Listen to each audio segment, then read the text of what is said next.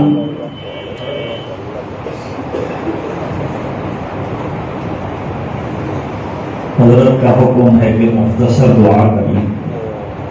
بسم اللہ الرحمن الرحیم. اللہم لک الحمد کلہ ولک الملک کلہ ولک الشکر کلہ والیک یرجع الامر کلہ علانیتہ وسرہ. ربنا آتنا فی الدنیا حسنہ وفی الآخرۃ حسنۃ وقنا عذاب النار وادخلنا الجنۃ مع الابرار یا عزیز یا غفار.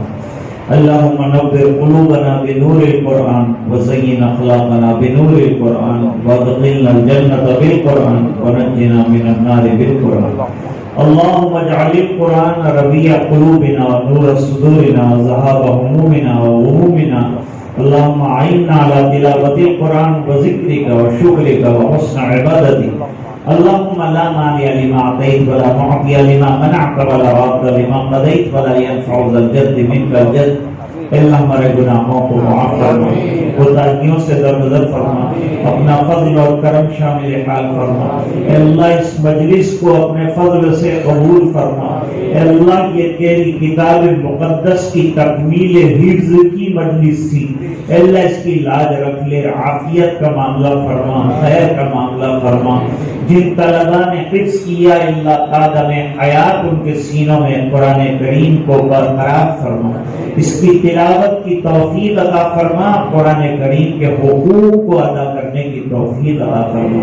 ان کے ماں باپ کے درجات کو بلند فرما، اور جو ماں باپ چاہتے ہیں کہ ان کی اولاد نیک ہو، اللہ ان کو حافظ قرآن بنا دے. اے اللہ ان کو دیندار بنا دے، اللہ ان کو نمازی بنا دے. اللہ ہم سب کو سنتوں کا پابند بنا دے. اللہ اساتذہ کی محنتوں کو قبول فرما، مدارس کی محنتوں کو قبول فرما.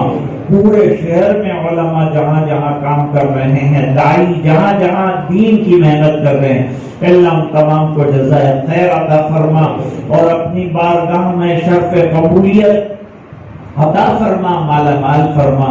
بیماروں کو شفا عطا فرما. اس وبائے عام سے اللہ پوری دنیا کی حفاظت فرما. بیماروں کو صحت عطا فرما، جو دنیا سے چل بسے ان کو جنت میں اعلیٰ مقام عطا فرما. پورے مجمع کی مغفرت فرما، اور امت کے ایک ایک فرد کی مغفرت فرما. اور اللہ یہ دعائیں اپنے فضل و کرم حبیب پاک صلی اللہ علیہ وسلم کی برکت سے قبول فرما برحمتک یا ارحم الراحمین.